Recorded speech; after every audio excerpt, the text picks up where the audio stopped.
জীবনে তিনজন মানুষকে কখনো ক্ষমা করতে নেই। নাম্বার 1, যে ভালোবেসে অভিনয় করে।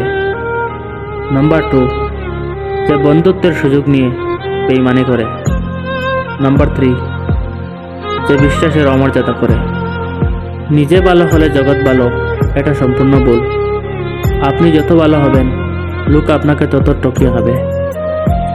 ভরসা তাকেই করো যে তোমার 3টি জিনিসের মর্যাদা বুঝে। নাম্বার 1, হাসির পিছনে লুকিয়ে থাকা কষ্ট। নাম্বার 2, রাগের আড়ালে লুকিয়ে থাকা ভালোবাসা। নাম্বার 3, চুপ থাকার আসল কারণ। জীবনে 3টি কথা ভালো করে মনে রাখবে। নাম্বার 1, যে তোমাকে সাহায্য করে তাকে কখনো ভুলবে না। নাম্বার 2, যে তোমাকে ভালোবাসে তাকে কখনো ঘৃণা করো না। নাম্বার 3, যে তোমাকে বিশ্বাস করে তাকে কখনো ঠকিও না।